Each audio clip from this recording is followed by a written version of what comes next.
Alright guys, today I got something special for you, especially for the old school fans. Right here I got two Nokia cell phones. Right here I have the Nokia 2660 flip phone, and right here I have the Nokia 8210 4G cell phone.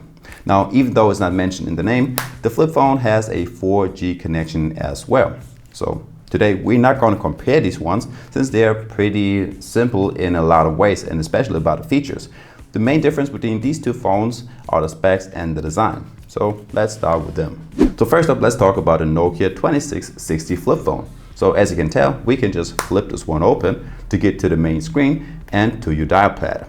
Now the keys on this dial pad are pretty large, which is great to push the keys precisely if you have gloves on. This one right here has a 2.8-inch display and a smaller 1.77-inch external display. This one shows you your time and if you got any new messages. And you can turn this one off and on with the lower right button. With the top right button, you can increase or decrease the volume, and you get a 0.3 megapixel camera on the front.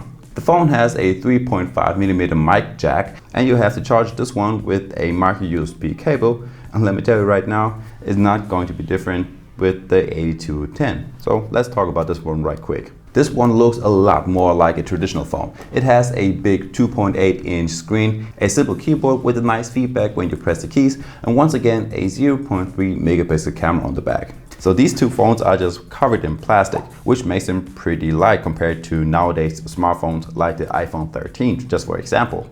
Now, the main difference between these two phones is not that this one flips open, but you have some external keys on the side of it, which you do not have on the Nokia 8210, to increase or decrease the volume. Alright, the setup of these phones is pretty simple. So you have an external battery, you have to rip off the back cover of it, and first up you have to place your SIM card in one of the two SIM card slots. By the way, you also have a micro SD card slot as well. Then you have to put the battery on top, and then you have to place the cover back on it, and you're good to go. Now next up, let's take a quick look at cameras. Now don't expect too much since we only have a 0.3 megapixel camera on those phones. And I even got smartwatches that have a better camera. So with these ones, you can take pictures with or without a timer, and you can take short video clips.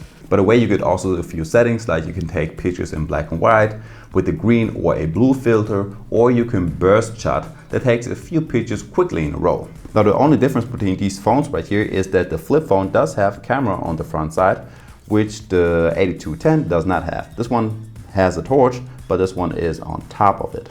Now feature-wise, these two phones are pretty much identical. The only main difference is that you get a few more games on the Nokia 8210 than you get on the flip phone 2660. But you get all of the classic games like Snake, which is a game everyone knows. You get Tetris, or a car racing game in which you only have to dodge other cars, and I think I'm pretty good at it.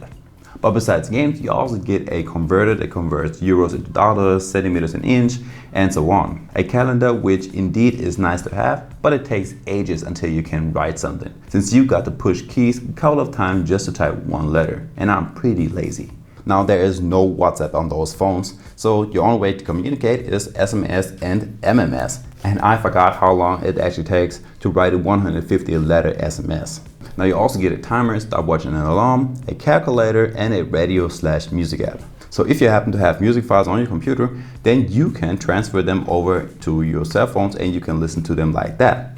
But if you don't have any music files, you can still listen to the radio, and I would say it's not that bad. You can switch between radio channels with the arrow keys and control the volume with the side buttons. On average, the sound isn't half bad. You do get some rustle in the background, but it's not that bad. And these phones do get loud when you turn the volume all the way up. And by the way, the songs will keep playing in the background even though you close your phone.